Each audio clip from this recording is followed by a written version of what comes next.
If somebody could open that rear door, please. Will you, somebody prop that back door open?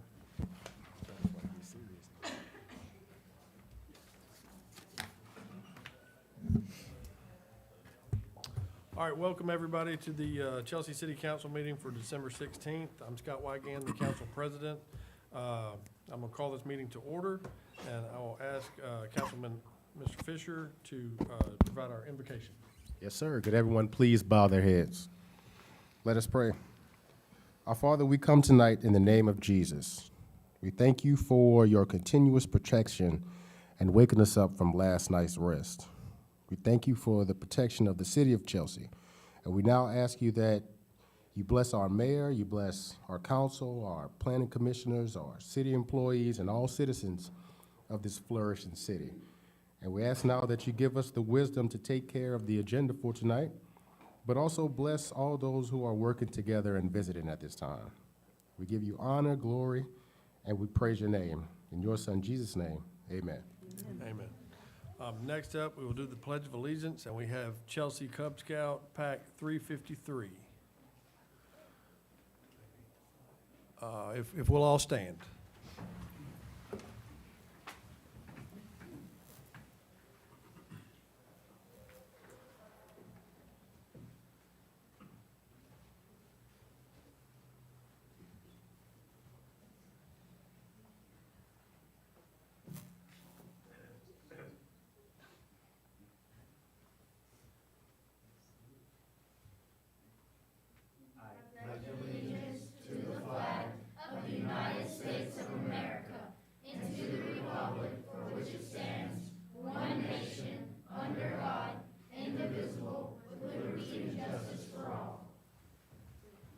That was awesome. Thank you so much, guys. All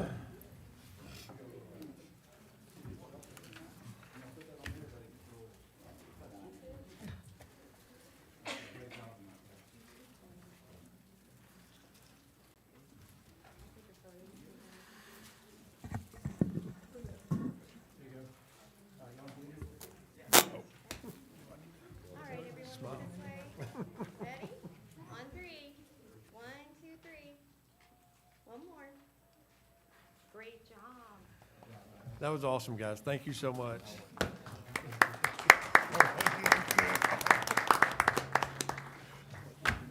I don't know about y'all, but that did my heart good to hear those little voices saying the Pledge of Allegiance. That's awesome. Ms. Etheridge, if you'll please call the roll. Jonna Barnes. Present. Scott Wygand. Present. Chris Grace. Present. Arthur Fisher Jr. Present. Casey Morris. Present. We are all here and have a quorum. First up, we will go to approval of the agenda. Do we have a motion for that? Council President, make a motion, we approve the agenda before us tonight. All right, we have a motion. Do we have a second? Second. Is there any discussion on the agenda? All in favor say aye. Aye. Any opposed say nay. All right, that is approved. Next up is the approval of the minutes from the December 2nd meeting. Do we have a motion for that?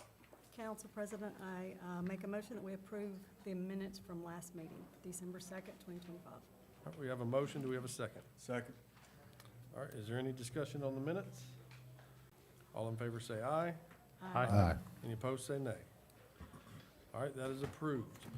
Before I start the public hearing, if anyone would like to speak, please sign up on the back sheet so you can get your time to speak. Is there anybody that has not signed up that would like to speak?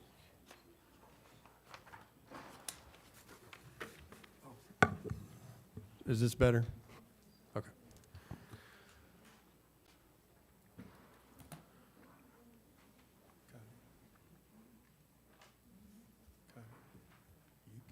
Okay, Mr.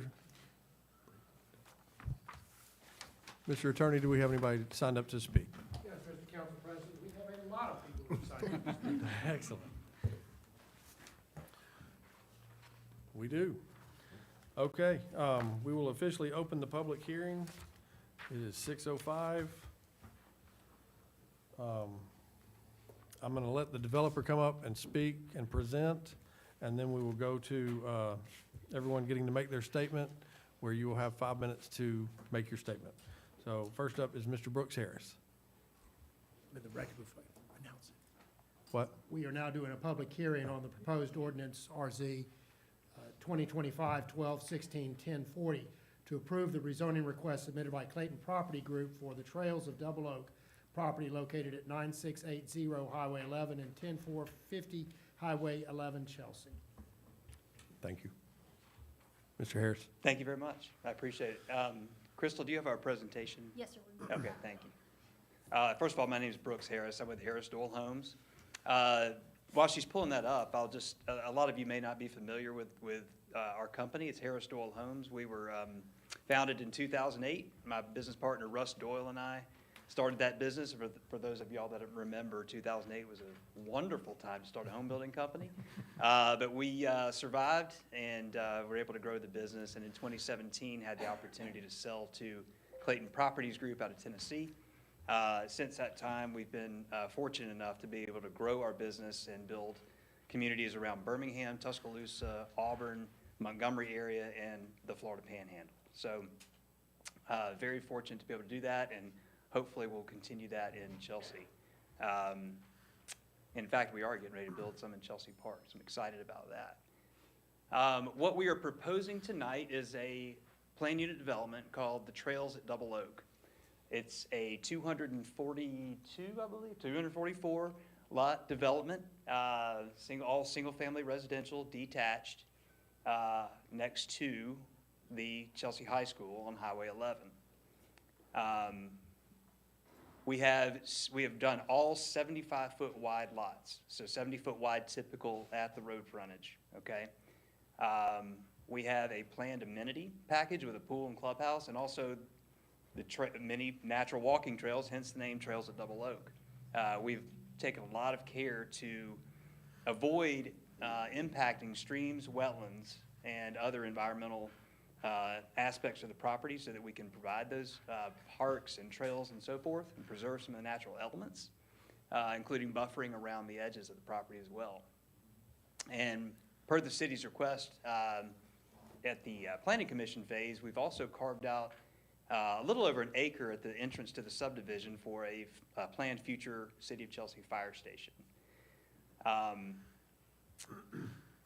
Our houses in the neighborhood are going to be roughly, on average, about 2,000 to 3,000 square feet on average. Now, we could have some that go 1,700, 1,800. We could have some that go up to 3,200, 3,500 square feet as well. There'll be an eclectic mix of brick and hardy fiber cement siding. And different garage styles, some facing like courtyard entry and some facing forward. And some actually will also be what we call drive-by, where they're set far back from the street. Setbacks on the side will be 15 feet, so minimum 15 feet between the houses, which is larger than the usual 10 feet. I anticipate our sales prices to be 400s and 500s on average.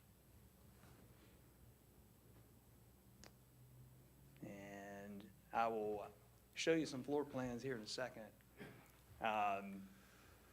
And I will also say, I guess while we're talking about it, we have conducted a traffic study to gauge the impact of traffic onto Sports Highland Parkway and Highway 11.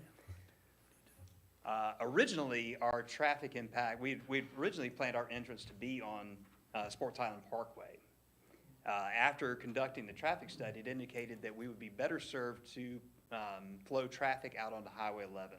So we changed our main entrance. We put the focal point at Highway 11 and are going to do full access left and right turn lanes with a gated emergency access only entrance onto Sports Highland Parkway for fire and emergency vehicles.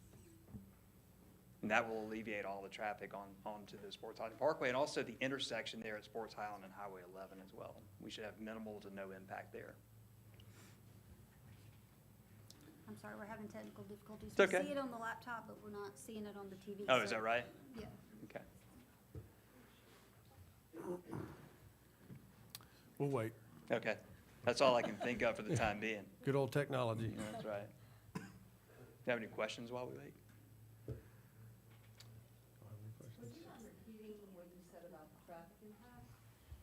Yeah, so originally we had our entrance on on Sports Highland Parkway, and we did the traffic study which said that there was some impact, obviously, at that intersection of Sports Highland and Highway 11. So we changed and pivoted and said that we would be, the traffic would be better managed and more efficient to come out onto Highway 11 directly. So that's where we've pivoted and put our main entrance and full turn lanes left and right. When you say main, you mean only? Yeah, now we have an emergency access only onto Sports Highland Parkway with a gate that will be, it'll have what we call a Knox box on it, which is only for fire and emergency vehicles. 243 homes will come out, one location on Highway 11. Correct. That's right. As well as the fire department vehicles. On average, two cars per home. We can get into the traffic Yeah, study. In let's- fact, my let's engineers keep here that this- did the traffic study, we'll get into the Folks, we've have- got rules in this chamber, and we're gonna speak in turn, so let's follow the rules. Right now, it's Mr. Harris's turn to speak. It's not a Q&A yet. You'll get to make your statement. It's okay. And of course, we have technical difficulties to just spur this on.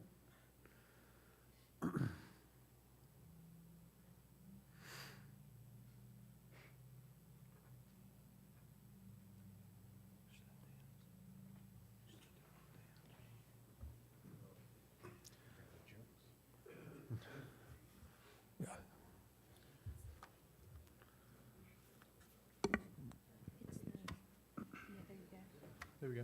Hey, there you go. Thank you very much. Okay. Thank you. Make sure they're still seeing it on social media, Wayne. I don't know if I missed anything up there. All right. Is there a way we can zoom in on that just a little bit? Did you say zoom in? Yeah, please. So this is the overall site plan for the development, as you can see. You'll notice that where the entrance is, kind of in the central location of the property, that is also where the proposed fire station property would be, right there at the entrance. Our amenity area would be backing up to the fire station, so fire station would be the first thing that you see when you drive in, and then our amenity, which the pool and clubhouse amenity, which we'll show you in just a minute. We always want that to be built in the first phase of our development, because we want it to be, we want the development to present well when you see it, right? And we want it to be something that we can market and people know is actually there and is gonna come to fruition. If you build it in the last part, then your first residents don't get to take advantage of it, and they never really believe it's gonna get built anyway. So we build ours in the front, it presents nice when you come in, and I think it'll fit well with the fire station there at the entrance as well. And also that allows the fire trucks to come out on Highway 11 to access Chelsea residents more quickly. You'll also notice too, I mean, it's hard to see on this one, but where we've left a lot of pockets, those are where the streams and wetlands predominantly are. So we've left a lot of those areas untouched, where we can provide the trails and some green spaces and buffering within the development as well.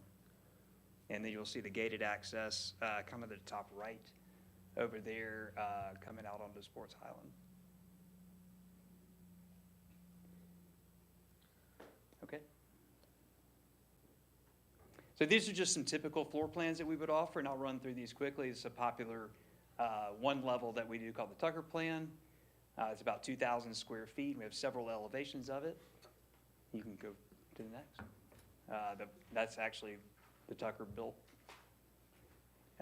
Keep going. So that's the Portsmouth, another popular 3-bedroom, 2-bath plan, a little bit bigger than the Tucker. Built that one in a lot of different neighborhoods. And then this is one that we would call a drive-by garage plan. So you'll notice that the garage, this is the Mansfield plan. It's 4 bedrooms on the main level, and the garage is set back from the street.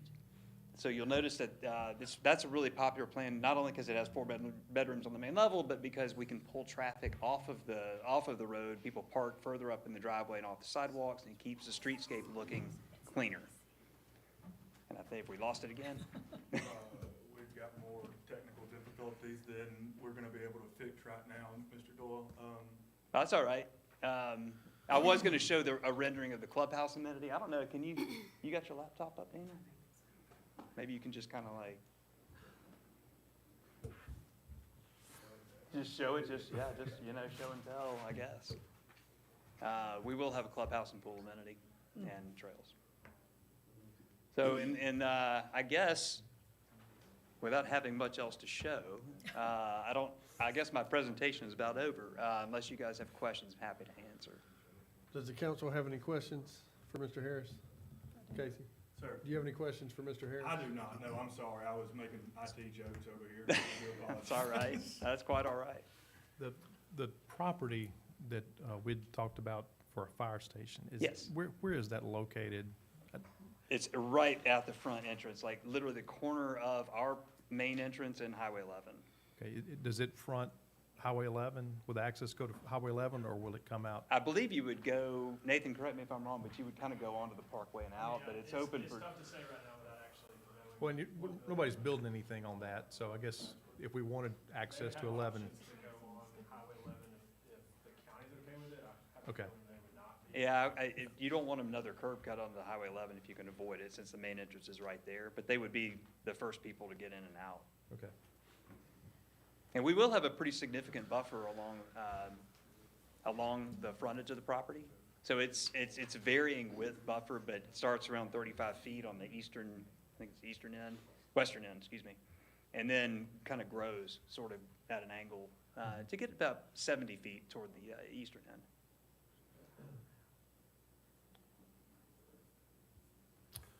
Yeah, there you go. Yep. Would you like me to show council? Yeah, just kind of, I don't know, you can walk up there. And if you guys want to take a peek at what we were planning. It's similar to what we've done in other communities like Hillsong and Mount Laurel. This is our rendering of the amenities, Okay, that's gonna be the teams. and then we Close just out go of that. into, skip to a little bit of presentation, but just to show you the renderings of the obviously the actual built homes that are on the ground here in the Birmingham area. Right back through right here in one area. Okay, thank you. So go to your, yeah. It should be- I apologize for the technical difficulties. That's quite all to right. Everybody. Quite all right.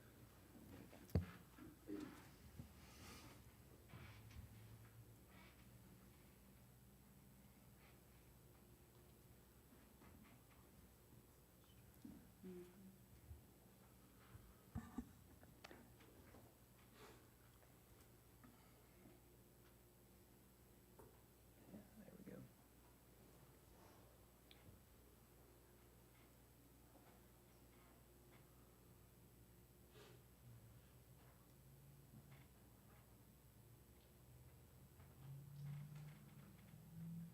Oh, you can keep going. Yeah.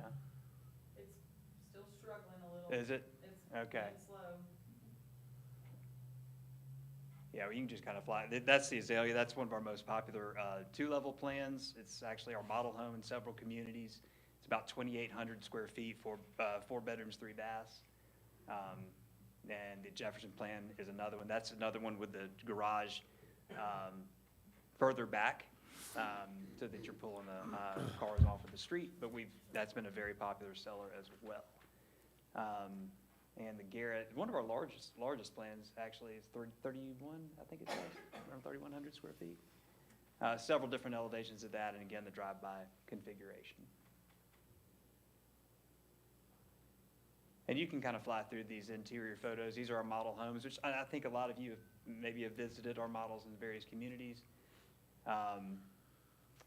This was a square footage comparison that we ran because a lot of the homes, or the homes that we're gonna build are gonna be on average in Trails of Double Oak, a higher square footage and a higher price per square foot than the average home in Chelsea. So we feel like the homes that we're building as new construction are going to be adding value to the city. And that's an illustration that shows that. I believe it's fairly significant. This is the rendering. This is similar to what we've done for the amenity. This is similar to what we've done in other communities like Hillsong and Mount Laurel. Pool, clubhouse, bathrooms, facilities, and nice meeting space, outdoor spaces for parties and so forth. That's another example of our model in Hoover. On that Tucker plan, you can continue to go.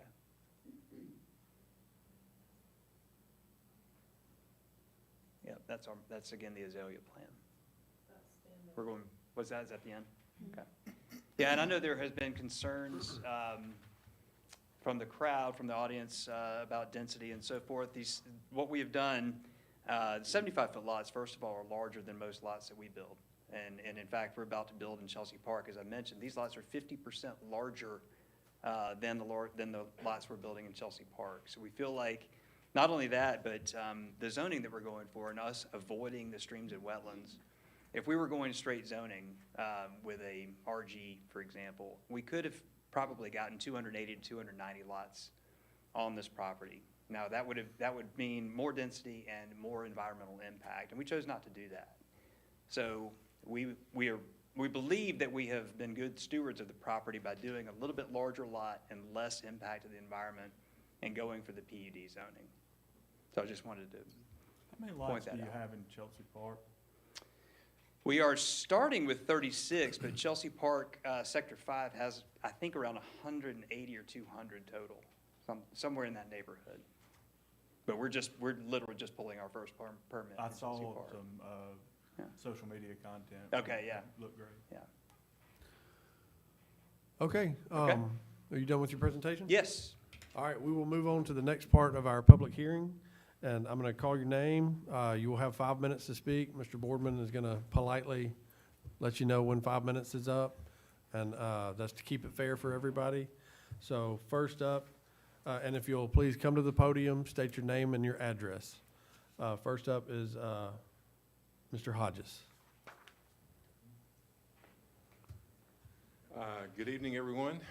My name is Denny Hodges, and I live at 222 Pin Oak Drive, right at Yellowleaf Ridge subdivision, just right down the road. So this is the first time I've ever addressed the council. I've actually lived here for 21 years, relocated from Louisiana, and basically I'm here before you tonight to raise a concern, really more generally than anything else, that Chelsea is growing too big, too fast. And if I could have just the liberty of making a comment about a situation that I did not know about until after the fact, which was totally on me, which was the proposal for the new Target. I would have come out had I known about it, and again, that's on me because I could have been more informed. I would have come out against that wholeheartedly and with quite a bit of emphasis, I should say. And if I could be just really direct but respectful, I think this council made the wrong decision on that. As it relates to this particular development, I don't have a problem with this particular development. I have a problem with any development right now. I think we are growing too big, too fast.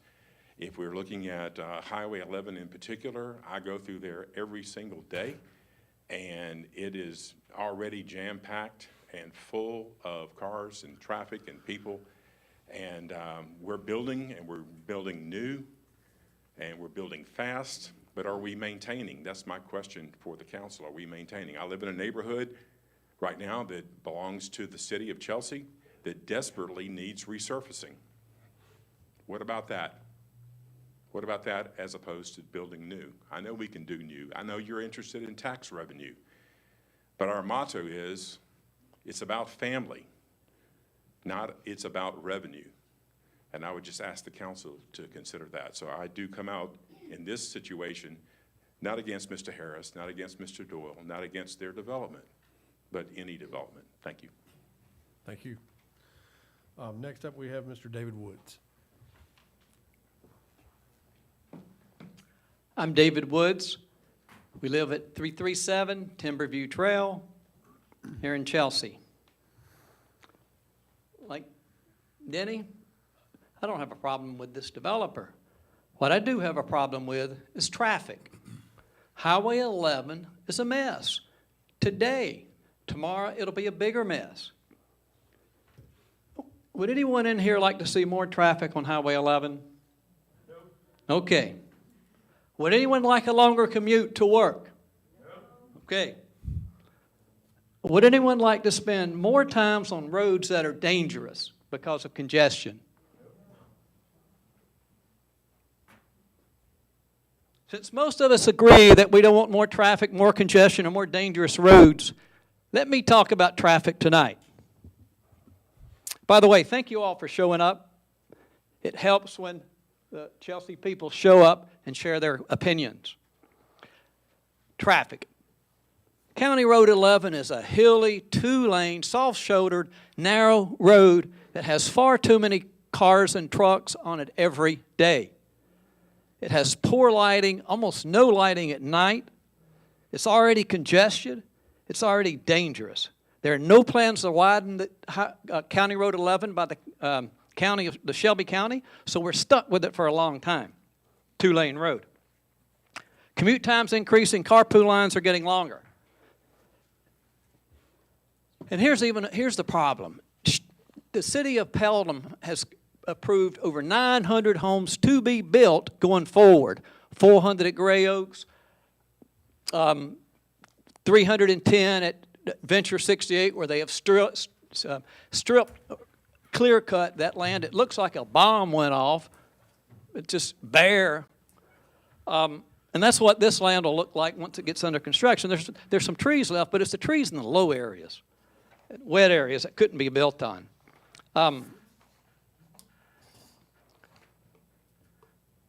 But it's a problem. And Pelham is creating a bigger problem, adding about 900 more houses on Highway 11. It's going to make Highway 11 look like a parking lot. It will look like 285 around Atlanta during rush hour because it's a two-lane road, and we don't want that. There's not enough capacity on Highway 11 to add what Pelham is building, and they've already approved it, and we can't stop it. But we can stop this 243-acre development. I've got a couple slides, if you don't mind, Crystal, would you please? That's what it'll look like. There's several, if you could advance it.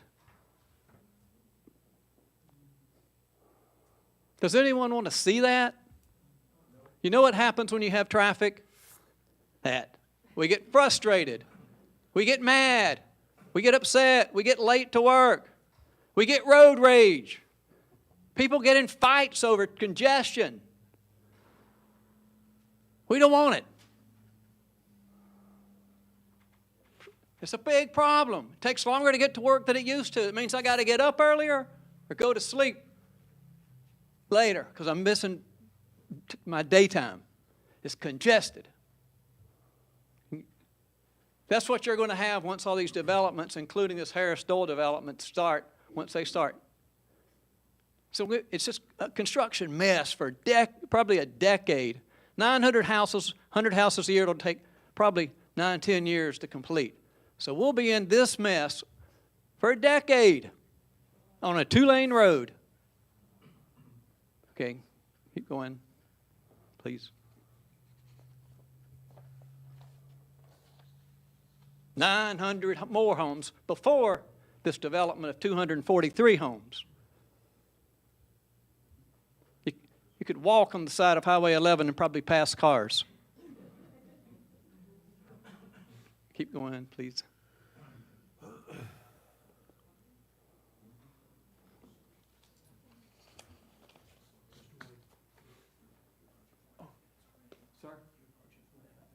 Okay. We had a strategic plan. Number one issue on the strategic plan that was done like this past year was traffic. People don't want to see traffic. These guys, here it is, a strategic plan. Number one issue, traffic. The people of Chelsea have said they don't want more traffic. Roads, traffic, infrastructure, improve road conditions throughout Chelsea, including traffic safety and flow. This goes against that. Why would we consider it? So here's what I say. Harris Doyle, thank y'all for being here. Do you feel you have the right to create all these problems for the 17,000 men and women who already live in Chelsea and call it home? Do you feel you have the right to reduce family time? When we spend more time in cars, we spend less time with our families. That's not fair. We are already in a time crunch society. You're right. You feel you have the right to force people? Rules ask you to address the council. They're the ones who vote. Excuse me, I'm sorry. Excuse me. This is the wrong location for this development. I think everyone in this room knows it. We don't want to spend more time in cars. We don't want longer commutes. Mr. Mayor, City Council, men and women, I ask you to think about what you've heard. I ask you to think about what you've learned. You have the power to deny this request. Please don't allow another development in this, on Highway 11. Don't allow Harris Stoll to build this development. It will create problems for us. Why should we inherit problems because these guys want to build a development? Is anybody unhappy? Thank you, Mr. Wood. You guys have the power to stop this. Thank you, sir. Thank you all. Next up is Mr. Greenberg.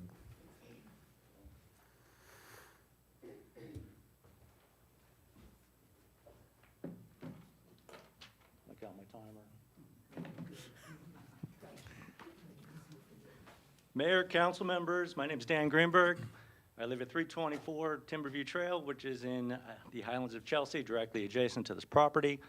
I'm speaking tonight as a concerned neighbor, and I'm asking you to deny the proposed rezoning because building houses on this tract is a wrong long-term move for Chelsea.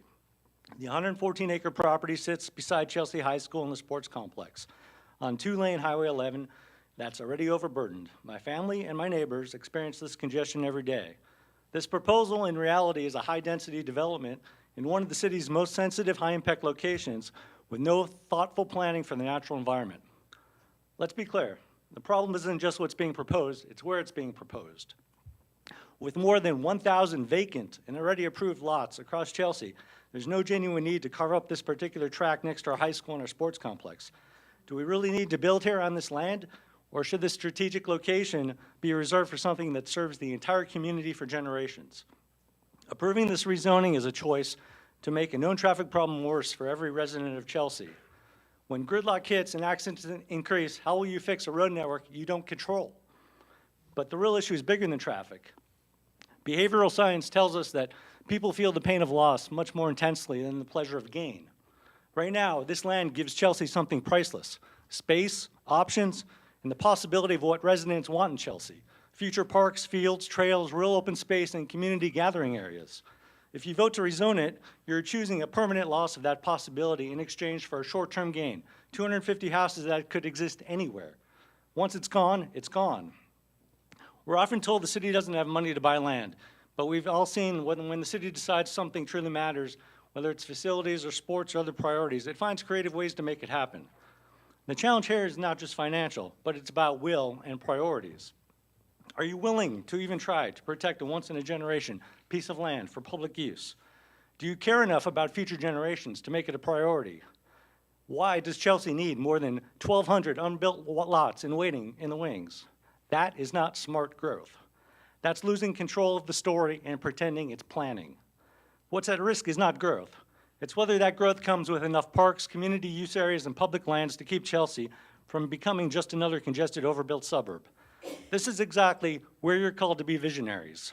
Any council can say yes, one application at a time, and hope it works out. But it takes real leadership to step back and ask, how does this decision fit into the bigger picture? Every approval on Highway 11 without the long-term lens creates a bigger problem for the city down the road. And think about your legacy. Mayor Sumners, you said that the growth is the most important issue facing our city and that we must have responsible growth that stays true to the values of our citizens, guided by the new strategic plan. I agree with the mayor. A high-density subdivision on this unique tract does not look like responsible, values-based growth. Councilman Fisher, you've talked about smart growth, strong values, and said we need leaders who will manage growth so it doesn't outpace our roads, schools, or public safety, and who will hold developers accountable. This is the moment to match those words with a vote. Councilman Grace has said he wants the city to create more outdoor spaces and trails, and that we should slow residential development and promote less density for a period of time. This land is the real-world test of that philosophy. In a few hours, no one's going to remember my remarks tonight, but they will remember who voted to protect Chelsea's last big piece of land next to the high school and who voted to pave it over. You can see this is a big story. Local TV is here because people across Chelsea care deeply about how you handle this decision and our growth.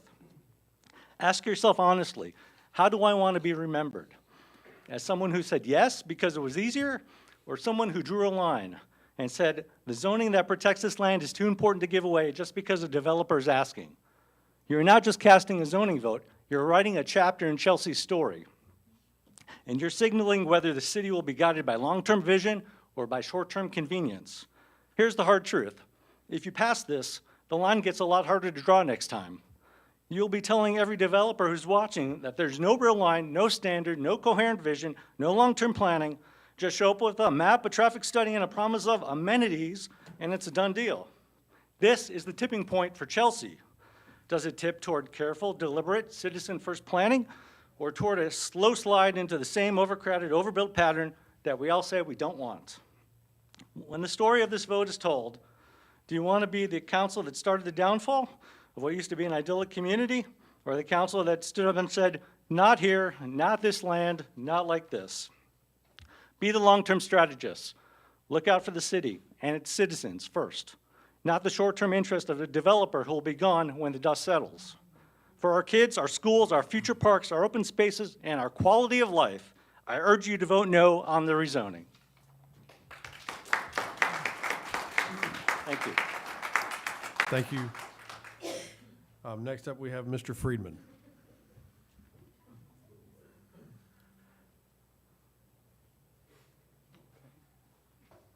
And I have some slides. I'm not sure if they're up yet or can be up. But let me go ahead and start because I know the time is important. Let me just first of all say thank you for giving me this opportunity. When I heard about the proposal that's coming forward, I want to be fair. And so I always believed, I was a school administrator for many years, you never have thumbs up or thumbs down until you've done due diligence. And basically, it's doing your homework before you make a decision. And so I have. I've gone to Sims Landing, I've gone to Windsong at Mount Laurel, and I've gone to the Bray at Liberty Park, which is in Vestavia Hills. Because what I wanted to see was precedent. Just a second slide. It's basically to establish rules or examples, or it's basically what came before comes afterwards. I went to all three. I didn't go to just one because I don't think it'd be fair in research, the N or the number that you look at in research. It wouldn't be fair just to do one. So I went to all three. Now, they have other developments too, but I thought three was a fair number. And unfortunately, what I saw was clear cutting and trees only where the topography wouldn't work. And I have some examples in just a minute. I also called the National Association of Home Builders, next slide, because this is the Vanguard organization out of Washington, D.C. So I said, I was a school principal, I was not a builder, but let me talk to the people who really are the experts in this. So I talked to the head of land management, and he sent something to me, and he said, look, Lee, every municipality has their own rules, so on and so forth, but we have some guidelines. I just want to quickly read this. Tree preservation offers real, tangible value to home building when approached with balance and flexibility. Mature trees, I say that again, mature trees enhance neighborhood character, increase property values, and create more attractive communities, features that buyers increasingly prioritize. And from a building standpoint, a well-designed preservation strategy, which is not here, can also streamline approval by demonstrating environmental stewardship, and reducing community opposition. Let's go to the next slide. I took the liberty because I've seen the other three developments. In yellow is where they will clear cut. And that's just the minimum. I'm not sure when they come in what they have to do. And the areas that aren't touched are because they're lowlands and they'd be very difficult to build on. So what you're seeing there is what will be completely wiped out. And let's go to our next slide. We'll give you some examples. I'm using the Windsong at Mount Laurel. That's the one I'm using for illustration. Ladies and gentlemen, this is Harris Doyle's preservation of land. That's called clear cutting. One more, go to the next one. Just another example of their ecology. Let's go to the next slide. Now, here's some trees. Well, let me tell you why. If you'll notice, it's a valley with a creek in the middle. You can't build there. So that's what they do as far as their preservation. In the next slide, their reforestation. Let me, that's like the Charlie Brown Christmas tree. It doesn't show up on a LED TV. Yeah, I'm sorry. And then finally, let me just say, and it's kind of an emotional issue with me too. I was a school principal, elementary principal, for 25 years. I read the Lorax to my kids. If they're not familiar with the Lorax, what happened was this. And please know, I'm not trying to disparage Harris Doyle and the men that are here, but I'm just speaking because I believe very strongly that this is the wrong development in the wrong place. The Lorax, the story is, there was a character called the Wentzler. He was the one that wanted to cut down all the trees, make these garments, where Harris Doyle cut down most of the trees, make houses. The Wentzler, the little guy on that stump, which a tree finally, you see, is gone now. And the line that I used to always say, and I get emotional, because what the Lorax said was, I am the Lorax, I speak for the trees. I speak for the trees because the trees have no tongues. And council members, I know that you have an awesome responsibility, but we have people that here are speaking for the trees, and more, even beyond that, for the future of Chelsea, because that area is a beautiful God-given gift to this area, to Chelsea. But if it's approved, it would be gone forever. So thank you for your time tonight, and I just hope that the decision you make will be one for the citizens of Chelsea. Thank you so much. Thank you for that. Next up, we have Valerie Atchison. Hello, my name is Valerie Atchison. I live on 9103 Highway 11 in Chelsea. I have lived in Chelsea directly on 11 for 16 and a half years, but my mother-in-law's family has lived in Chelsea on 11 since the 1800s. They have seen Highway 11 undergo so many changes over the years. Given my last name, Atchison, it should be clear to the council that I'm not opposed to thoughtful, appropriate development within the city, hence the Atchison development that has recently been opened. However, I do have concerns about the development along the little two-lane road that we live on that is already experiencing significant traffic congestion and is not equipped to accommodate safely additional volume, especially in the late afternoons and early evenings between 4:30 and 6 p.m. coming from Pelham. The traffic often backs up to the Secret Garden and Gray Oaks most evenings. If you've ever traveled that area, you will know that there's a lot of times where if the train, and now with the new traffic light, you could be sitting there for 10 minutes. It's extremely horrible when you're trying to get home. Turning into and out of our driveway is at the mercy of the Good Samaritans, letting us just be able to pull into and out of our driveway. The subdivision will have that problem also. I will not check my mailbox after 2 p.m. for the fear of getting hit by distracted drivers, just like our trash bin is constantly being hit on Mondays. If we do not get our trash bin immediately off the road, it will be hit. Our mailbox has been replaced 14 times since I have lived there because people they're not paying attention and they will hit it. There was one day, if I was 2 minutes later, I would have been hit and not the mailbox. People just do not pay attention on 11. We do not have any shoulders, so people are not paying attention. They will run off and hit whatever's there. So 11 is very dangerous, and we need to take that in consideration. A traffic study needs to be done, but coming from the Pelham side, not from the 280 side. And that's all I have. Thank you for your time. Thank you. Next, we have Jared Spear.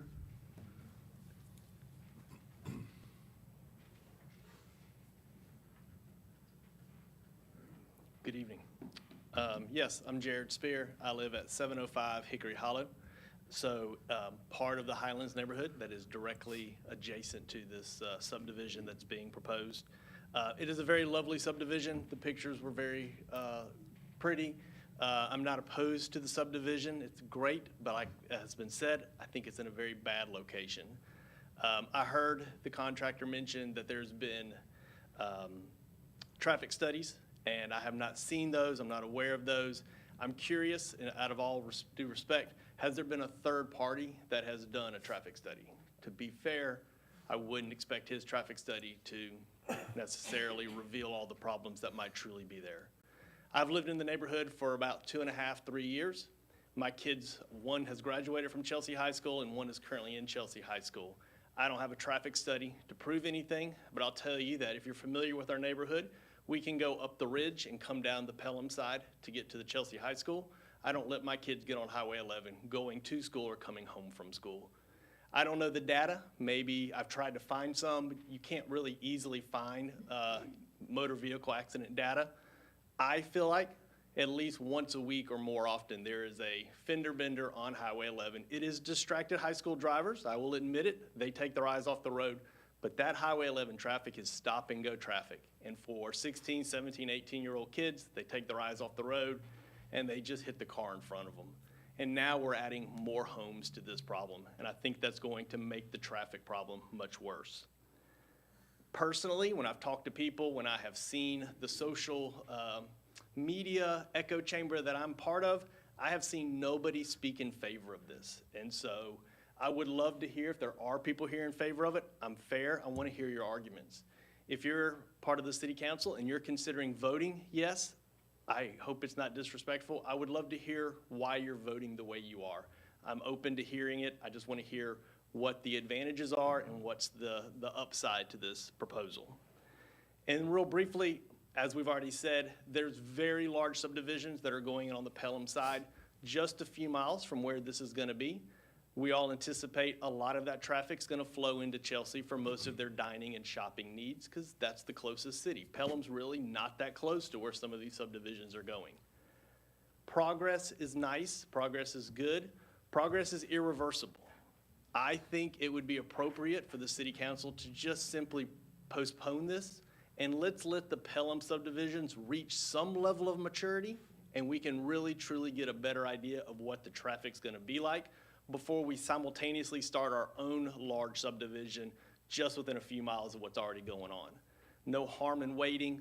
Let's let those subdivisions reach some maturity, have some traffic, and then we can better get an idea of what we're looking at. So I am speaking out to ask you guys to not allow this rezoning. Thank y'all.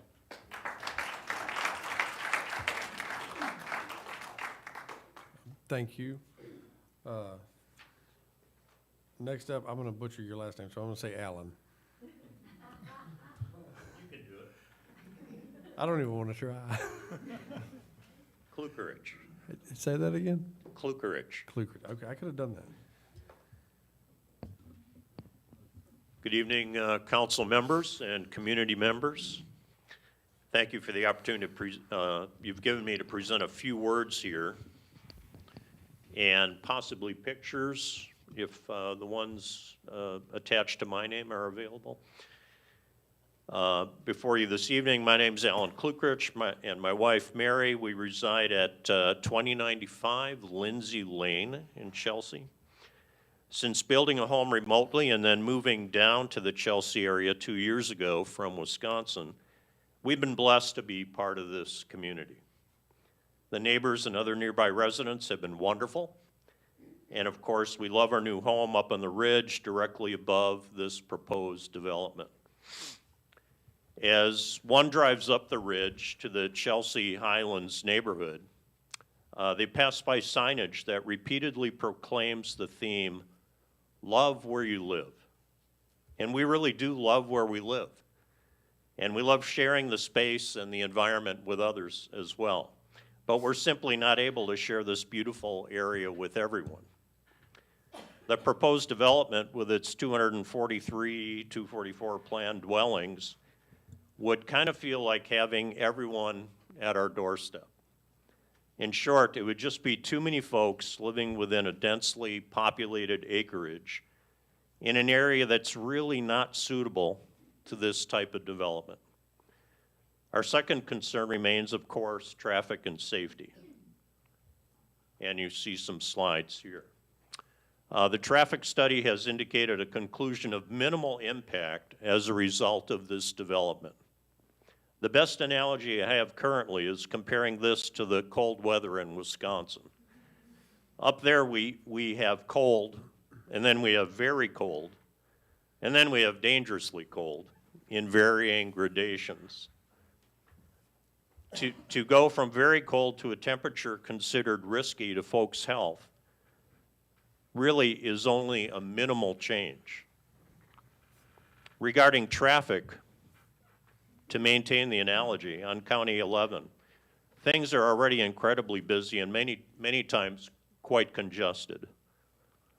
Some of the pictures you see before you are from my buddy, neighbor Lee and I were on Thursday morning from 7:15 to 7:35. We were in front of the high school counting cars. And we weren't counting the same cars going in as coming out, just to make full disclosure. So I was counting cars going from Old 280 southwest toward Pelham. Lee was counting cars heading northeast on Highway 11 from the Pelham area toward Chelsea. And this is all in front of the high school. In 20 minutes, we counted a total of 900 cars, unique individual cars, not counting the same car twice. Another 5 minutes, we could have hit 1,000 without a problem. So it gives you a little bit of an idea of how congested it can be and how far backed up it can be. Adding potentially another 500 or so cars to the mix could easily push this busyness into the hazardous driving or danger zone. Especially with a lot of young people all around from the high school, it just seems to us that this proposal does not make a lot of good, common safety sense. Finally, probably the main thing my wife and I and our neighbors love about this area is the abundance of nature and beauty found within all the amazing varieties of trees. The high school has already been expanding its development with new parking areas and now making room for tennis courts at the base of the ridge. We believe the area under review for zoning change could potentially make a perfect nature preserve for visitation by high school students and children of all ages. We need to, and we want to, preserve premier habitat in order to continue to view turkey, bobcat, deer, raccoon, fox, coyote, and yes, even a local bear. We encourage the council to vote no on this zoning change proposal. Please enable us to preserve this 115-acre plot and allow us all in the area to continue to love where we live. Thank you.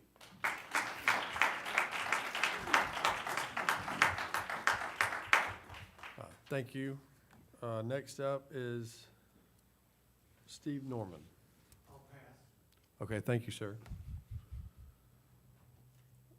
Next up is Mr. Gary Jones.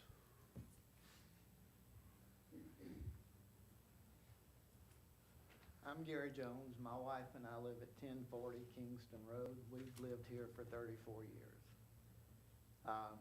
You'll notice on that list, I put my name on there to talk, then I marked it off and asked for it to be put back on. I'm not for this, nor am I against it. I know Highway 11 has a lot of traffic concerns, but I don't think this council's decision is going to do what Pelham's did. Pelham's created more of a headache than these 243 houses will be. So I'm asking you as a council, if you turn this down, have really strong reasons, I didn't know until 2 weeks ago that Brooks Harris with Harrison Doyle was the one doing this. I've had 19 years of indirect experience with him. I retired from a local residential construction company, and we had indirect dealings with them. If you turn this down, some other builder is going to bring this back, and at some point, it will get approved.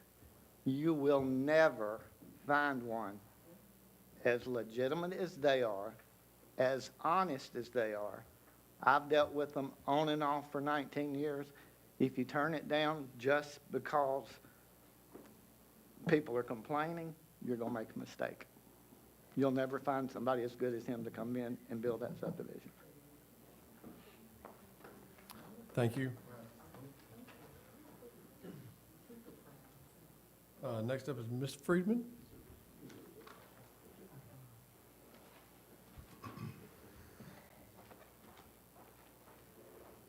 Good evening. I'm Joan Friedman. I'm from 2087 Lindsay Lane in Chelsea, 35043. I appreciate the opportunity to talk to you. This project concerns me to no end. I see red flags all over it, and not just because they're nice people. That has nothing to do with it. It's how it impacts the community. Highway 11 already has a D rating for its traffic. So a traffic study was done. We don't really know the impact on the whole road of Highway 11, but to say 500 more cars going in and out next to the high school is not as significant, just doesn't make common sense. What is our goal here, to go from a D rating to an F? And not to mention the city of Pelham already has in works those two developments that are just 4 miles away, the commercial and over 900 new homes. A chunk of those new homes are Harris Doyle's, and so I don't think we need to feel sorry for them because they already have a big piece of the pie, good for them, and still they're adding at Sims Landing and down Donovan Road, and as they said, Chelsea Park. God bless them, good for them. I understand they're good builders. So the city of Pelham had a bad idea by not preparing for the growth. Sadly, it's going to affect us in Chelsea. But we're not Pelham, we're Chelsea. We're different. We're proud to be different. We want smart growth, a strategic plan that includes development, quality growth, not claustrophobic growth. Good stewardship of beautiful land. Is that not who we are in Chelsea? My biggest concern, though, is for Chelsea High School and the teenage drivers and their teenage passengers. It's a safety issue. That traffic cop, I'm so glad they're there, but they're not there all the hours that these students are driving in and out of the school. Teenage drivers and safety. Do I need to say more? So we can always say that we'll widen Highway 11, right? But there's no plans for that. The state passed it by for funding. And it's not an easy fix to widen Highway 11. There's tons of infrastructure to move. Those shoulders, not existent. And those deep gullies, can you imagine building up the land in order to make more lanes? It's already a safety risk, including for those teenage drivers. And how are we going to pay for widening Highway 11 if the time ever came? With more taxes? So in conclusion, I'll say what somebody else said. Why rush to develop this beautiful old growth forest? Common sense says wait to see how the commercial development down the road and the 900 new homes affect Chelsea. Shelve the idea till more information is available. And you've heard several arguments against it. And if you still want to approve it, I would say please tell us why it's such a good idea for your citizens, your constituents, and those who you represent, that it would outweigh the negatives, because I think there are a lot of negatives. I don't really enjoy speaking in public, but this is so important. And you guys, you could save lives. Thank you so much.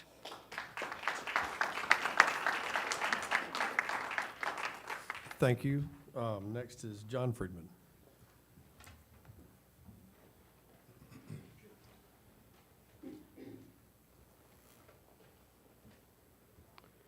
My name is John Friedman, 2087 Lindsay Lane, Chelsea, Alabama, 35043. Good evening, Mr. Mayor, council members, and members of the community of Chelsea. Thank you for giving me this opportunity to speak. I am currently a teacher at Hewitt-Trustville High School. I am entrusted with the care and safety of many students every single day. One of the many responsibilities I have, and the distinct one that gives me insight on this particular issue, is that I do carpool duty every afternoon. Let me tell you a few of the things that I have observed from these teenage drivers there. Kids looking at their phones, texting, not paying attention to the road, speeding, floating between lanes, cutting in front of other cars, flooring it. There have been several accidents already in the few months that I've worked there, and there have been many more close calls. If I haven't mentioned it already, these are teenage drivers. The same would be applying at Chelsea High School. I moved here 2.5 years ago from Atlanta, and I was so glad to finally escape the traffic there. I chose not to live along Highway 280 because of its traffic. But the already approved construction down Highway 11, and now this proposed development, will probably make it even worse than 280. I know you care deeply about the safety and welfare of all of Chelsea's citizens, including its high school students. Mr. Mayor, council members, men and women, please consider the safety of the teenagers who are just learning to drive. Thank you.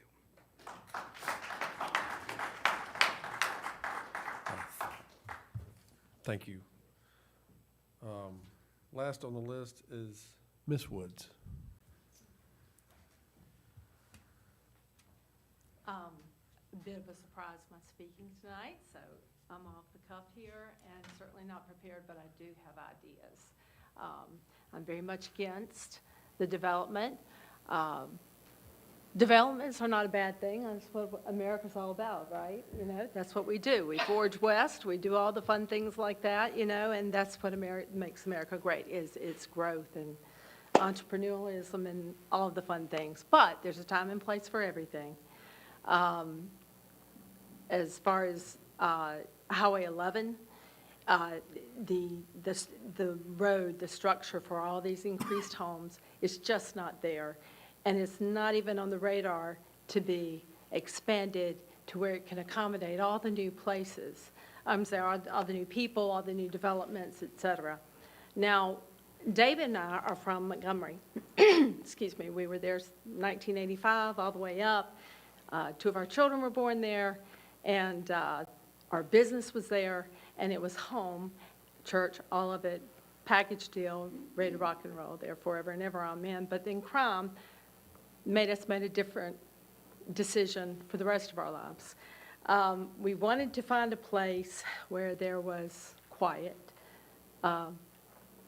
relatively no crime, and one of the statistics we looked at, as a matter of fact, for Chelsea, we wanted to stay centralized. One of the statistics we looked at said crime in Chelsea was 0 per 1,000. 0 per 1,000. And we came up here and we looked out and I thought, man, this is such a cool, I am a very visual, my God moments are with nature. And so I came up here and I see these beautiful rolling hills. I'm from North Carolina originally and born in Virginia. So a lot of these hills is very much a draw to me. It's beautiful, beautiful, beautiful areas. My happy place is being outside. You know, couple that with the train whistles in the distance. I mean, it's poetry. It's a beautiful, beautiful place.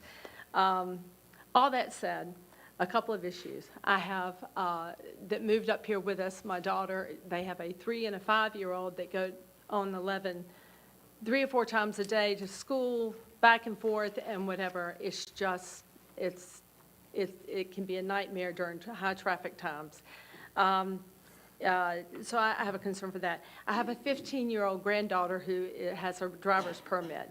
If you saw what she did to a golf cart, you would understand my concern with her behind a wheel of a car. And I know that Chelsea and all these new drivers, it's a very real concern.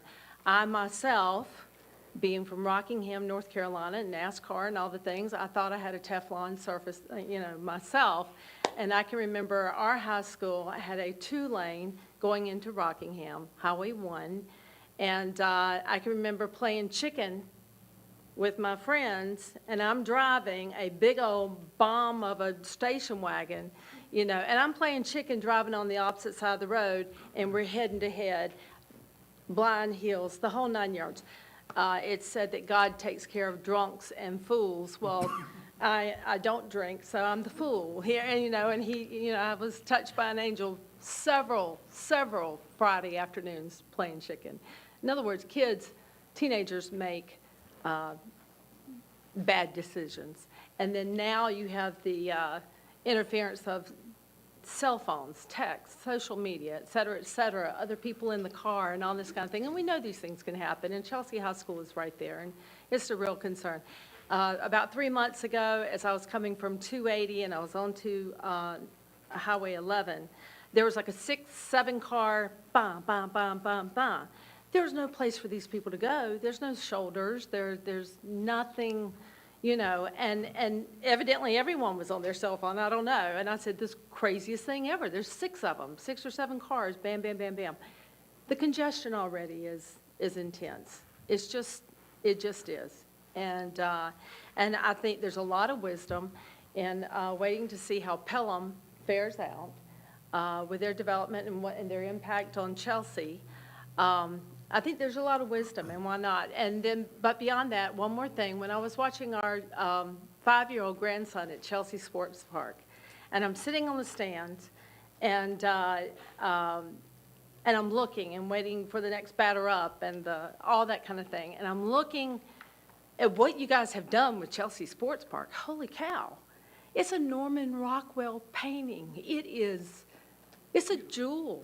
It really is. And you look around the rolling hills and beautiful colors and all this kind of thing. It is a Norman Rockwell painting. And if you clear cut anywhere and around that to put a development on, you've lost it. You've lost it.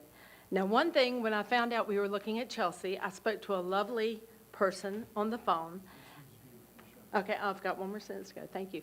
I talked with a lovely person on the phone, and I said, tell me about Chelsea. And I said, it's just beautiful, the hills, yada, yada. And I talk about how is it looking for growth. I was told, quote, that Chelsea believes in controlled growth, and there's a lot of wisdom, and there's a lot of things that have been turned down based on that principle of controlled growth, because there's such a value of family and community and not wanting to be like other areas that grow too fast. So thank you for the time to speak. I hope you'll consider what I and others have had to say, and I appreciate the time taken here. Thank you. Thank you. Thank you. That concludes everybody on the list. Is there anyone that did not sign up, that has not spoken, that would like to speak on this subject? You have 5 minutes. Please say your name and address. I'm Brandy Efferson, and I've about lost my voice, okay? Can you pull the microphone down a little bit, and maybe we can hear you? You can hold it, that's fine. I didn't mean to do that. That's okay, you can hold it right here. My question is, like, everything I've been hearing is about the traffic on 11, okay? And do any of y'all live on 11? Have you driven there? Have you tried to get out of my driveway? I just want y'all to come to my driveway and try to get out, because you won't. Sometimes you can hear a whole song on the radio. I mean, it's ridiculous. And with all this stuff going on in Pelham, it's crazy, because that is like a block from where we live. And so I don't know about traffic, whatever y'all called it, where you see how many cars, I guess. I don't care about that. I care about you coming to my house, sit in my driveway, and try to get out, okay? And also, my other thing is, it is right next to the school. Is there nowhere else you can go? I mean, there's land up and down Highway 11. There's land up and down 280. So why you gotta go right next to the school? That's just not a smart thing to me, okay? But my main issue is the traffic, and it is a scary road. It's dark. There's too many places there's no light, and when a car comes to you, you cannot see if you're like me. So I don't know these people that don't like them, but y'all come to my driveway and try to get out. Okay, that's all I'm asking. Thank you. Thank you. Yep, I believe we have one more. Your name and address, and you have 5 minutes. My name is Tracy Greenberg. I live at 324 Timberview Trail in the Highlands neighborhood. I'm not good at public speaking, but I just wanted to add a few comments to everybody else's. I agree. I've built several homes in our married life. I love builders. We just moved here a few years ago to Chelsea because Chelsea is what it is, similar to what the Woods have said. We moved here from California where we had major traffic and houses that lived on top of each other. We moved here for the nature, for the natural, for the beauty of what Chelsea has. I'm all for growth. I'm excited about the shopping coming to Chelsea. I'm probably one of the few, but I'm very excited about the shopping coming to Chelsea. I love to have more neighbors. My whole thing is this land that we're talking about, this isn't the right land. These guys can be great builders. We can have more homes if after Pelham comes, all that growth comes and we deem it okay to have more homes in Chelsea. This land is such a valuable land that why do this to it right now? Hold on to it. It's valuable land for Chelsea. We can have parks, we can have recreation, we can have beauty. Right next to the high school, right next to another neighborhood. And if that fire station does come right there, how the heck is a fire truck going to get out onto Highway 11? There is no way, just like everybody has said, if something happens, if there's an accident on 11, there's no way to get around it. Where's that fire truck going to go if there's backed up traffic? So the whole thing, just wait. See what happens. Let that land be something for something more beautiful than homes. Let these guys build in Pelham. Let them build in Chelsea Park, and perhaps somewhere else in Chelsea. Just not that land. Just not that land. Thank you.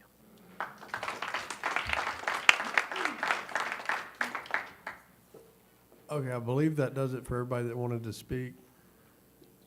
I'm going to give it back to Mr. Harris and let him come back and answer questions and address concerns.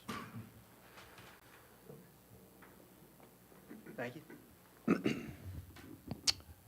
Well, are there any questions that y'all have? I have my engineer here who did the traffic study, if y'all have any specific questions about that. I will. Yeah. The level of service, Yeah. There's been several claims about the level of service on 11 and then a level of service on the entrance coming in and out. Can you tell me what those are?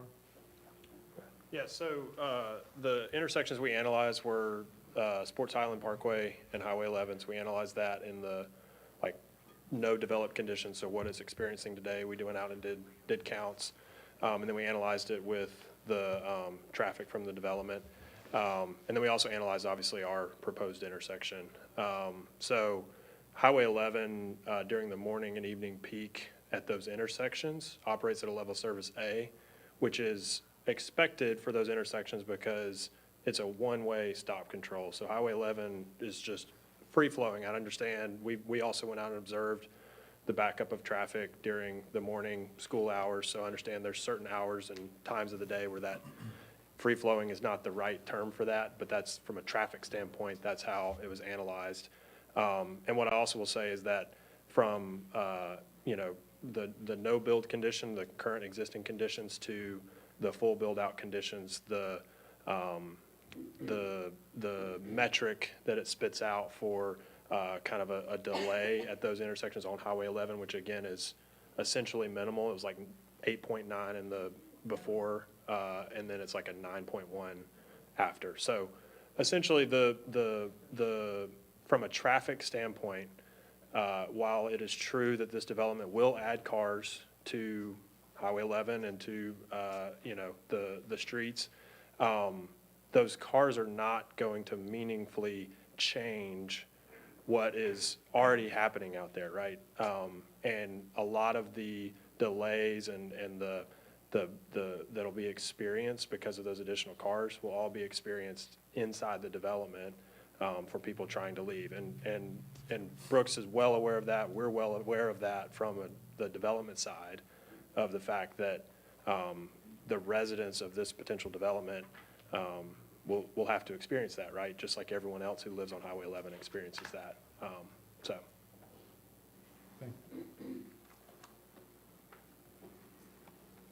And I also will say, just on the traffic, we started, I think when we first came and submitted to Planning Commission, like Brooks said earlier, we had one entrance and it was on Sports Highland. So we were dumping all the cars on Sports Highland. And obviously, when we initially ran the traffic studies there, that was causing that intersection to operate very terribly at Sports Highland, backing up all the way up Sports Highland Parkway, which impacts a lot more than just our development, right? And so we switched to having kind of two entrances and went and met with the county, talked about the entrance on Highway 11. We performed the traffic study, did the full traffic study, and now where we've ended up is, like we've talked about, that entrance on Sports Highland would be for emergency access. And we've placed that entrance on Highway 11 over half a mile from Sports Highland. So, from a standpoint of cars backing up, and I understand there's different circumstances where it may be really, really extreme. From our observations, it didn't seem like our entrance would be impacted by stacking going into the school even in the morning. It would be far enough away. And again, I know there's still all kinds of reasons why it still may be hard to turn out of there. But we did take a look at that. We met with the county. The county has seen the traffic study. The county's conceptually approved of this entrance location. And the county would require turn lanes, left turn lanes in? Yep, so the county requires a left turn lane into our development and a right turn lane into our development. So those What that. about an acceleration lane coming out? Are they requiring? They're not requiring that, no. So that would be, any traffic coming into the development from either direction would pull off of Highway 11, so you wouldn't have to be sitting behind somebody trying to wait to turn left in the development. And we would have to build that day one, so that's not phased in as we get to a certain number of houses. We'd have to build that entrance with the turn lanes day one and obviously have to get it permitted and approved by them as well, so. And that matches what other developments along 11 have had to do? Mm-hmm. Yep, they gave us the length they want and all that, so. Thank you. Yep. Council, y'all got anything else? Mr. Mayor? Okay. One more thing I'd just like to point out too is that, not only our development, but the Pelham developments as well, these are long-run developments. So I know there's it's a big number that you're hearing in terms of 900 houses or whatever it may be. I think the Silver Ridge is 310.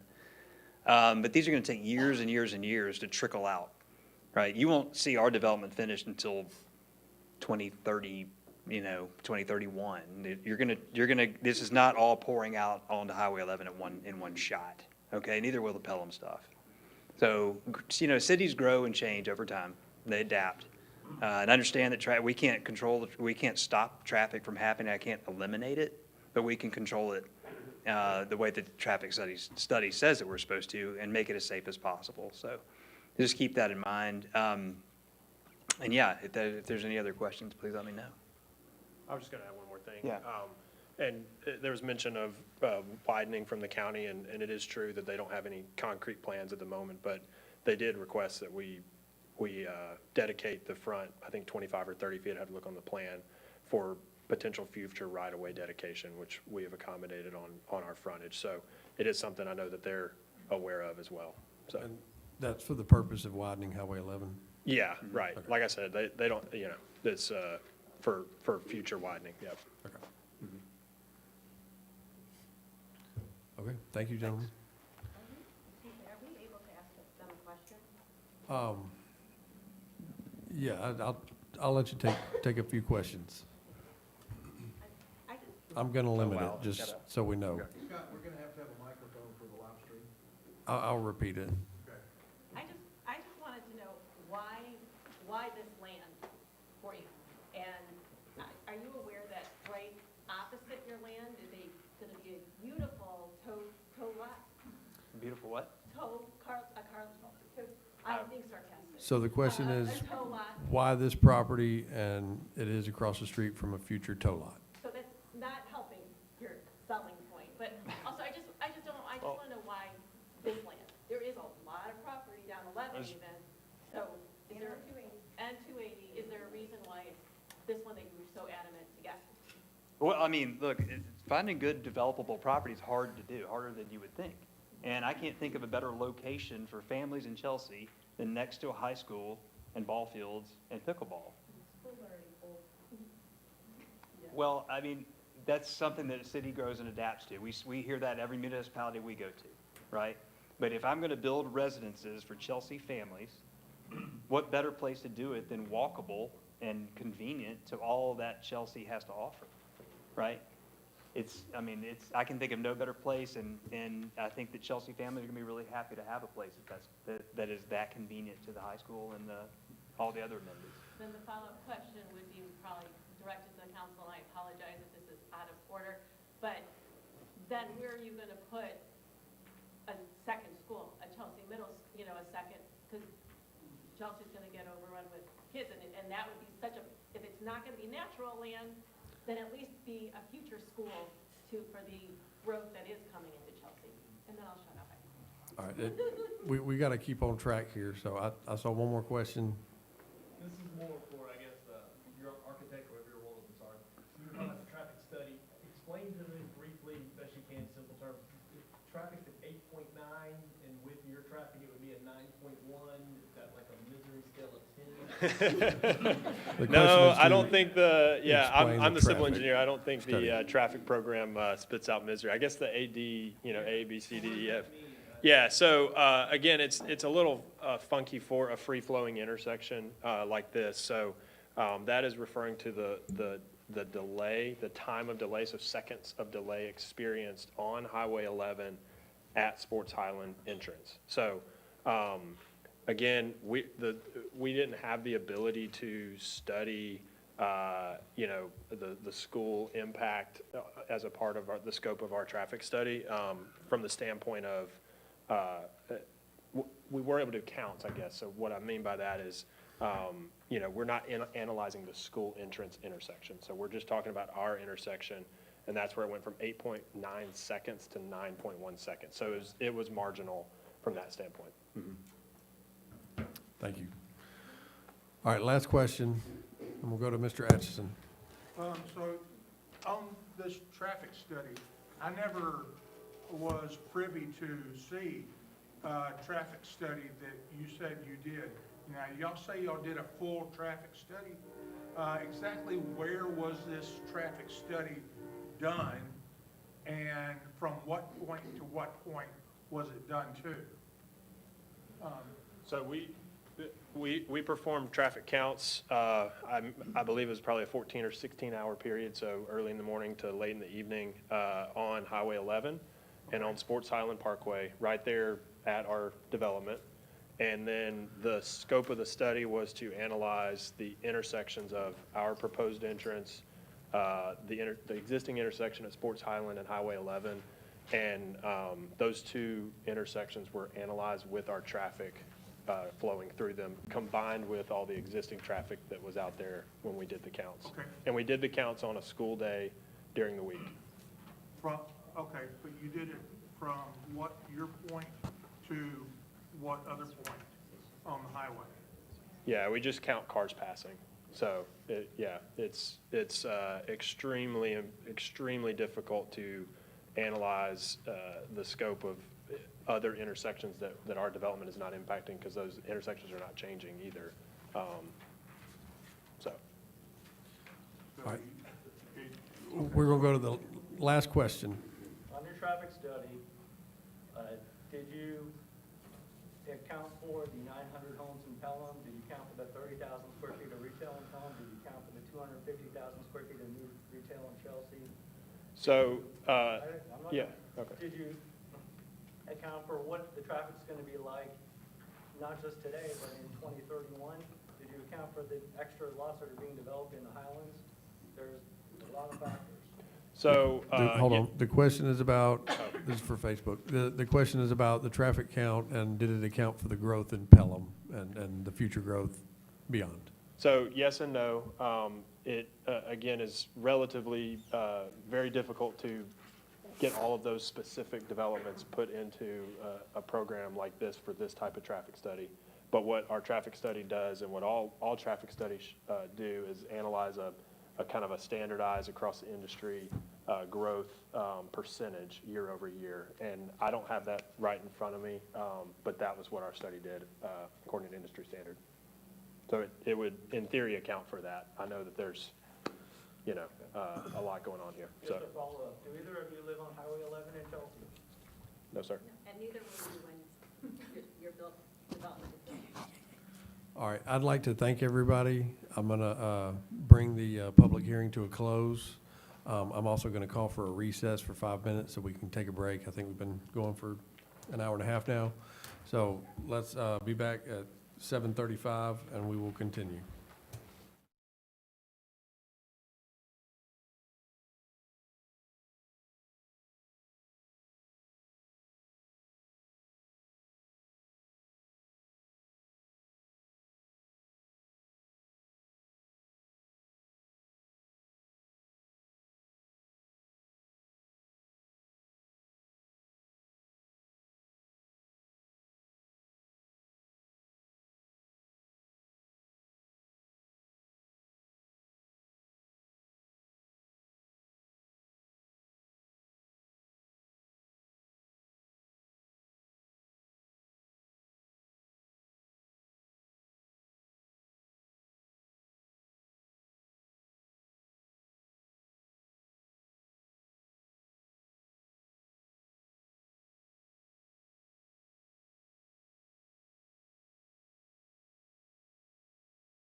Okay, we are back from recess. I appreciate everyone getting back to us, and I appreciate everybody being here. That was very cordial, very heated. Everybody loves Chelsea, and at the end of the day, whether we agree or disagree, we're still Chelsea. And I appreciate each and every one of you for speaking up and being passionate about your thoughts and about this city.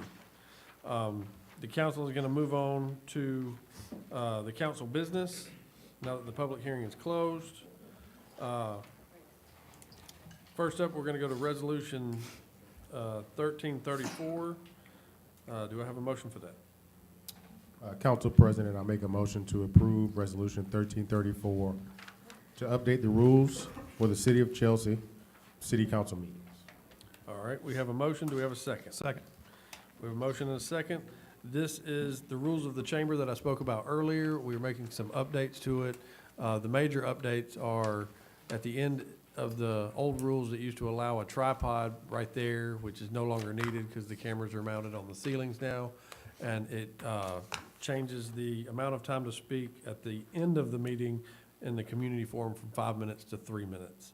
Those are the major changes. The other things are some wordings, and I think we corrected a misspelled word as well.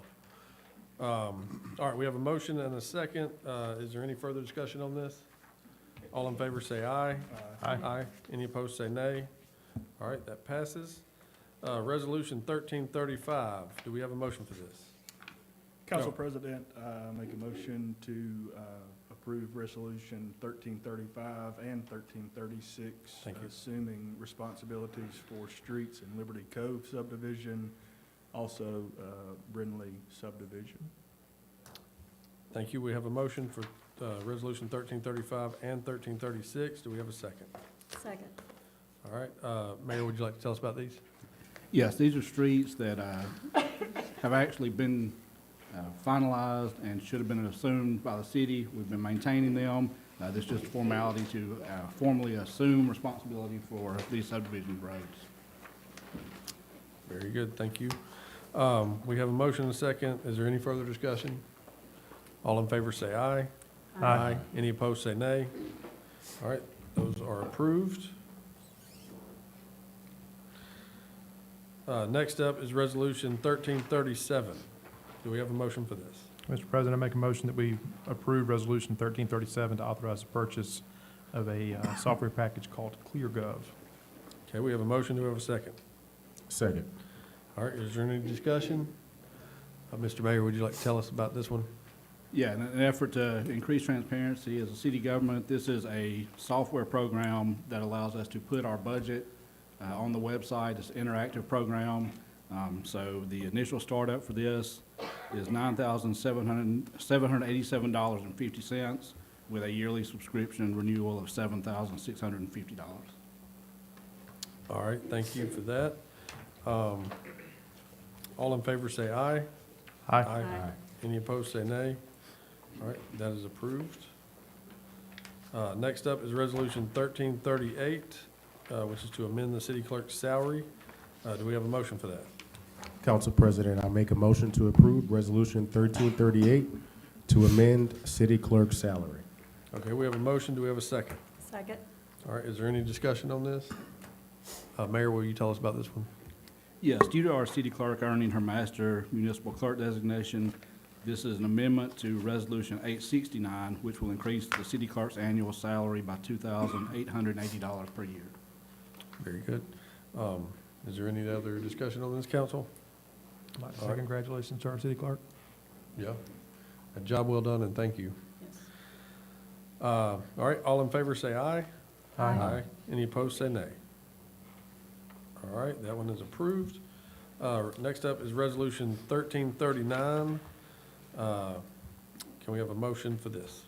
Council President, I'll make a motion to approve Resolution 1339 to acknowledge a gift from Shelby County Commission of 40 P25 radios. All right, we have a motion. Do we have a second? Second. All right, we got a motion and a second. Is there any discussion? The radios that Mr. Morris mentioned are for the fire department and the countywide radio upgrade. And we appreciate the county doing that, and they've done it, I believe, for every fire department in the county. All right, is there any discussion on this? All in favor say aye. Aye. Any opposed say nay. All right, next up, I'm going to call on our city attorney to do the first reading for proposed ordinance RZ 2025-1216-1039 to approve an updated flood plan development ordinance. Mr. Boardman. Council, the table of contents of that are, first, in Article 1, is statutory authorization, finding of facts and purpose and objectives, with a statutory authorization and in sections A, B, and C, and D specific to that.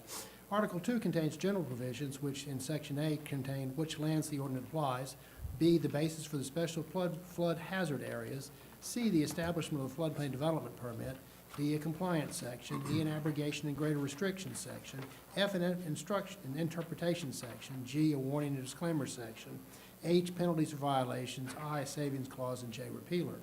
Article 3 continues with administration, which includes in Section A, designation of the floodplain administrator, permit procedures in Section B, and duties and responsibilities of floodplain administrator in Section C.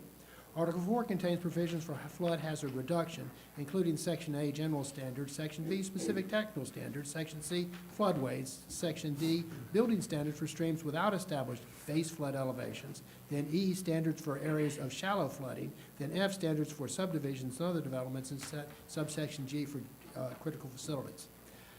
Article 5 contains variance procedures. A designates a variance and appeals board. B sets those duties for that board. C sets the conditions for variances.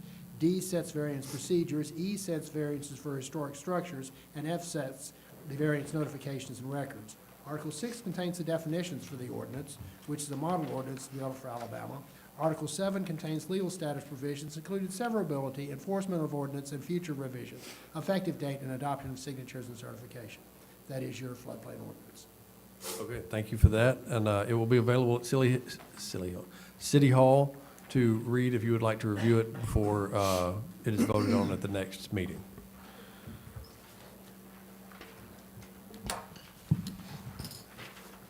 Next up, Council President, I make a motion to suspend the rules for immediate consideration of the proposed ordinance on our agenda tonight.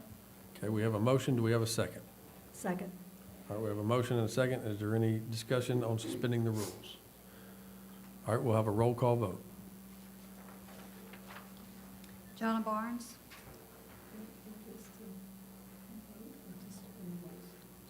Okay, aye, sorry.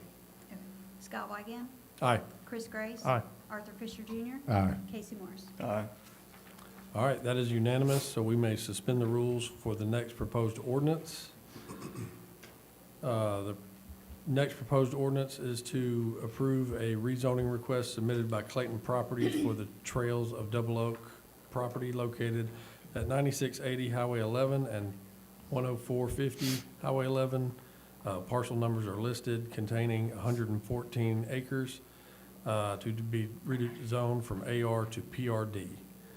Do we have a motion for this? Mr. President, I'll make a motion that we approve the proposed ordinance 1040 to rezone this property to PRD from AR. All right, we have a motion. Do we have a second? All right, I will second. Okay, so we have a motion and a second. Is there any further discussion? Mr. President, I'd like to make a few comments. Please. First of all, I just want to say thank you to everyone that came out tonight. We're going to vote on this. We're going to give the developer an answer tonight on this. That's one reason why we suspended the rules. I wasn't sure that we wanted to do that, but I think we do. I don't speak for the entire council. I speak for myself. I'm one vote. I don't live on Highway 11. My daughter and her husband both travel Highway 11 every day to and from work. I know that the traffic on Highway 11 is a problem. I also believe, I am a civil engineer, just for the record. I believe that this development doesn't appreciably cause negative impacts to Highway 11 more than what already is there. I do believe that we have a problem on Highway 11 that needs to be investigated and solved. That's something that we would have to do with the county. It's not an easy decision. It's not a popular decision.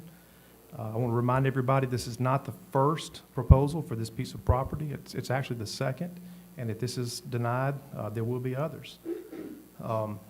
There were at least 2 other subdivisions that came before planning and zoning for properties along Highway 11 that have been turned down by this council, one in the same planning and zoning that this was approved at.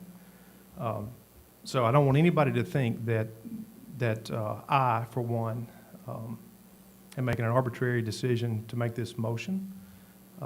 It's a very concerning development. One of the things I think we have to decide as a city is who we want building our homes. And I think this is a quality developer that we want to express good faith to. I know you're already doing some work in the city. And I think that you fill a gap in our housing portfolio in the city that doesn't now exist. So, Mr. President, that's all the comments I really wanted to make. I yield my time. Thank you. Does anyone else from the council like to make a statement or further discussion? Okay, I will say as well, the people of Chelsea have been asking for a new developer, a better level. And this is what I feel would be a next level developer and home builder. And so, you know, that's why they're here. It's exciting that they're here. I'm very pleased that they're building in Chelsea Park. That's a great thing. And, you know, yes, traffic on Highway 11 is an issue. I have teenagers that drive it every day and go to the schools. I drive it every day multiple times. So I appreciate each of you being here. Anyone else? All right, well. Let me, just one more thing. I want to say again how much I appreciate everyone's civility. I've been contacted, Mr. Woods, we've had several comments, several conversations about this. I appreciate your engagement. I hope you will continue to be engaged in the city regardless of how this vote goes tonight. I also want to say we've made several requests to the developer that he's complied with, trying to reduce the density and trying to increase the lot width. So there's been good faith expressed to us as a city on behalf of the developer, and I, for one, appreciate that. Anyone else? I do have a comment I want to make, but would just be okay if the vote happens, or do I need to make it before the vote happens? If it's Before regarding. the vote happens. I'm looking at our comprehensive plan right now. The highest commodity mentioned in our comprehensive plan is AR land. Beautiful presentation, beautiful design, well respected of our environment and our nature. But the city of Chelsea has over 1,100 homes plotted to be built already, and I look forward to seeing every one that you build in Chelsea Park. But we as leaders have got to protect AR land, and that is 10 acres or more.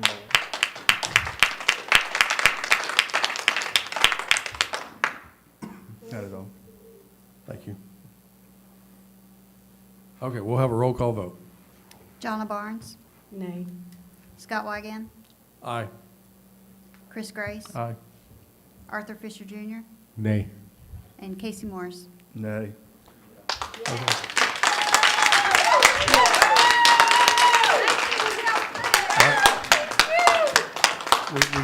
We gotta maintain order. I appreciate it. Okay, that does fail. That is not approved. And, again, I appreciate everybody being civil. I appreciate everybody being here. And, we will move on to the next item on our agenda, which is to pay the bills. Do we have a motion for that? Council President, I make a motion we pay our bills. All right, we have a motion to pay the bills. Do we have a second? Second. Got a motion and a second. Any discussion on the bills? All in favor say aye. Aye. Aye. Any opposed say nay. We will pay the bills. Next up is the mayor's report. We're going to make this really brief. The library is up and running again after an incident with a squirrel chewing through an electrical line on a transformer this past weekend and shorting out power to half the building. But they are up and running again. And we are currently working on transitioning the council meetings and our planning commission meetings to a YouTube channel for the city of Chelsea. So they'll still be on Facebook and YouTube, but since Facebook deletes videos after 30 days, YouTube will allow us to house those videos for an extended period of time. With that, I'm going to turn it over to Brandy Pate to talk about upcoming Christmas festivities and talk about some special visitors we had at City Hall today.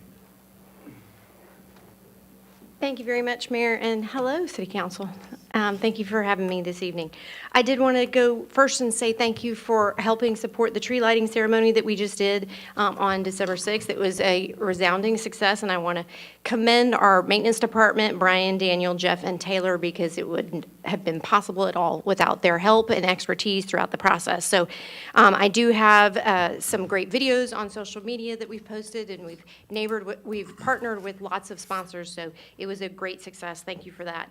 Today we were honored to have this special education department come from Chelsea High School, and they did a tour here. Got to meet the mayor and our office staff, Ms. Etheridge and Ms. Shea. And they also got to go over and tour the museum, as well as have a fire truck from Station 31 came out, and they were thrilled.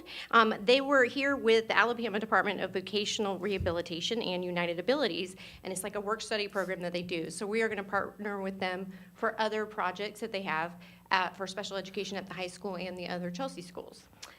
As you know, the parade is going to be on Saturday, the 20th at 10 a.m., and everyone hopefully will be in place by 9 a.m. We have over 112 floats, trucks, cars, plus we have walkers and bands coming, and our floats and some surprises planned. So we hope that the entire community can come, and you all get to be on a big float waving at the crowd, and we got you candy to throw out, okay? So thank you for that. For the guests that are here today, we do have some additional ornaments that were a commemorative gift from the tree lighting ceremony, and they're on the back. You're welcome to take as many as you like. And we also have some newsletters about recent events and activities that have happened or about to happen in our different departments. So thank you for having me today. Have a good day. Thank you. Mayor, you got anything else? Nope, that's it. Okay, thank you. Next, I'm going to ask our city attorney, Mark Boardman, to address a repeated question we get about developments, excuse me, about developments and, what is the term I'm looking for? Impact fees. Impact fees, thank you. And if you can address that publicly, because we've answered it, and it keeps coming up, and so I'd like for you to address it and tell people, can we do impact fees as a city? Please explain it. No, you want me to elaborate? Just a little bit, please. That sounds like a great idea. Making a developer who is going to profit by developing the land to pay for additional costs that would perhaps give revenue to the city. But the U.S. Supreme Court ruled in 2024 that it's not permitted. That was not the first ruling that came that route. The analysis of it was this way. Those who came to Chelsea and are currently in Chelsea are able to use the roads without having to pay additional money for it. And if someone owns land in the city of Chelsea and chooses to develop that land, whether they do as the developer themselves or however they do it, the law says that for them to have to pay a fee to do what the people who came earlier were able to do without paying a fee violates the U.S. Constitution. We have to treat everybody equally, and we have a right in Chelsea to develop our property as we see fit. We're not restricted in terms of anything other than zoning as to how we can develop our property. So if it meets the zoning, then we're not allowed to put an impact fee on it. It's just unconstitutional. Okay, are there cities in Alabama, or specifically in Shelby County, I guess, that have tried? Yes, and there are some impact ordinances that are out there, and those are unenforceable. They just will not, what that would do, enforcement of those ordinances would expose the city does expose the city to an enormous liability issue in federal court. In federal court, not only does the party whose rights have been abridged recover damages, but you have to pay their lawyer too. Not that I'm opposed to you paying lawyers, but I don't want you paying lawyers for the other side. So it's just not allowed. Okay. Thank you very much. And like I said, that is a question that we received it again today, so I wanted to address it and maybe get the word out. Thank you so much. Next, we will go into our community forum. This is for anybody that would like to address the council about anything Chelsea-related. Is there anyone that would like to address the council? Please.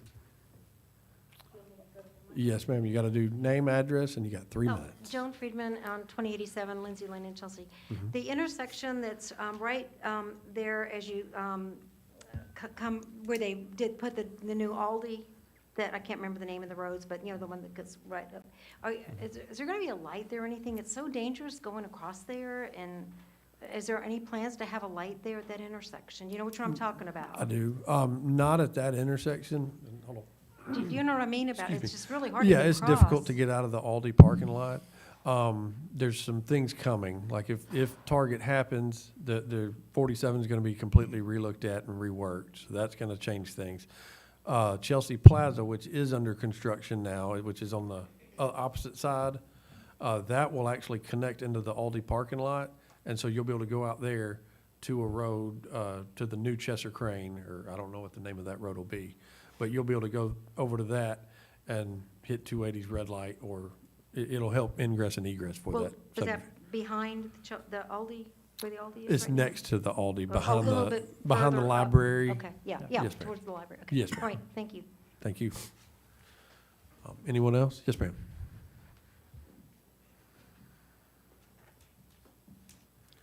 Tracy Greenberg, 324 Timberview Trail in Chelsea. I just wanted to thank you all. My husband and 2 other gentlemen here called you, talked to you, spent time, and I wanted to thank you for listening and being open to the community.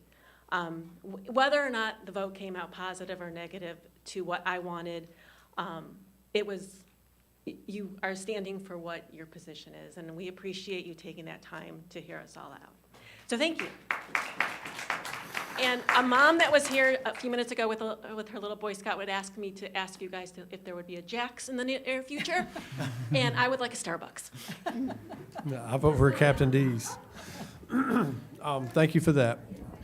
Would anyone else like to? Yes, sir. Mr. McKee. I just wanted to come say thanks. Last time I was giving you a hard time, so this time I wanted to lay off. I knew there'd be people here representing what I believe for the city, and I think tonight we made at least the prudent decision in this moment. But I wanted to say that the lighting was amazing, and I'm sure the Christmas parade will be great. So I love what the city's doing in certain areas, and I appreciate it. And tonight, everyone coming out, it's good. It's good to see you, whether we win or lose, whether you get your way or not. It's good to come out here and debate, and it's good to see everyone together. So Merry Christmas. Absolutely. Thank you. And to piggyback off of that, I'm very proud of this crowd and this city. You know, whether I vote yes or no, you know, I'm doing what I think is best for the city, and I appreciate each and every one of you being here. A lot of these meetings, a lot of times are empty, and, you know, it feels like nobody cares. And so whether we agree or disagree, we're all Chelsea, and I'm just proud of that. On that, council, do you have anything? Yeah, on behalf of the Chelsea Public Library, unfortunately, our library director, Ms. Dana Polk, wasn't able to make it. But I do have an announcement on behalf of the library. So on Saturday, December 20th, the library will open at 12 because of the parade that Brandy had mentioned earlier. But also, after this week, there will be no programming until the week of January 5th, 2026. So looking forward to having more participation with our citizens in Chelsea within the library. So that's all I have. Thank you. Very good. Thank you, sir. Anybody else from the council? Okay, with that, we will make a motion to adjourn the meeting. And I don't know if I can do it or not, but I'd like to say Merry Christmas and Happy New Year from your council to you. And just everyone be blessed and have a wonderful holiday season. Do we have a motion to adjourn? Motion to adjourn. We have a motion from Mr. Grace. Second from Mr. Morris. And a second from Mr. Morris. Any discussion on adjournment? All in favor say aye. Aye. Aye. Aye. Any opposed say nay. We are adjourned. Thank you, everyone.